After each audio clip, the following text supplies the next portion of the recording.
بەڕێزان لە زیانەکانی لافاوی شەوی هەفتەی 12 کە ئەو شوێنانەی لافاو گرتوویەوە 15 شوێنە لە سنووری ناحیە قەزا سەنتەری شار و گوندەکانی دەوروبەری ناحیەکانیش واتە ئێمە 15 شوێن لافاوەکەی گرتوتەوە و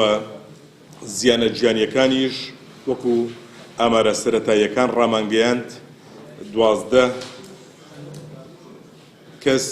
گیانیان لەدەست داوە کە دە لەوانە تەرمەکانیان گەیشتۆتە پەیمانگەی پزیشکی دادوەری و ڕادەستی خانەوادەکانیان کراوە لە نێویاندا 3 هاوڵاتی ناوەخۆ هەیە و کوردێکی ئێزیدی 3 هاوڵاتی عەرەب هاوڵاتێکی تورک 2 هاوڵاتی نیپالی و هەروەها 2 لەو هاوڵاتیانە بێسەر و شوێنن کە ئەوانیش شوانێکە بە ناوی ئومێد شامل و منداڵێکە بە ناوی دانەر نەبەس تا ئێستا 10 تەرم دۆزراوەتەوە وەکو باسمان کرد 2 لەو بەڕێزانان 2 لەو کەسانەش بێسەر و شوێنن بە هیوای ئەوەی بە سەلامەتی ئەوانیش بدۆزرێنەوە یاخود ئەگەر خوا نەخواستە گیانیان لەدەستدا بێ تیمەکانمان بەردەوامن لە گەڕان بە دوایاندا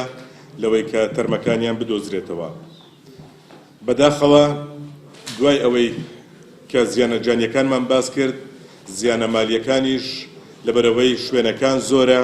لافاوەکە کاریگەری زۆر بووە کە ئەویش گەلێک زۆرە بەو جۆرەیە 2509 خێزان کەلوپەلی ناوماڵیان بە تەواوەتی ئاوی چوتێ و لەدەستدایە 402 خانوو زیانمەند بوونە کە دیوارەکانیان ڕووخاوە دەرگا و پەنجەرەکانیان تێک چووە و زیانی زۆر بە خانووەکانیان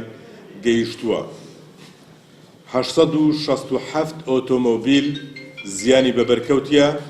153 دوکان و مارکێت و کارگە و پێشانگای ئۆتۆمۆبیل و گەراج زیانیان بەبەرکەوتووە بە کۆی گشتی ئەو پارەیە کە خەملێنراوە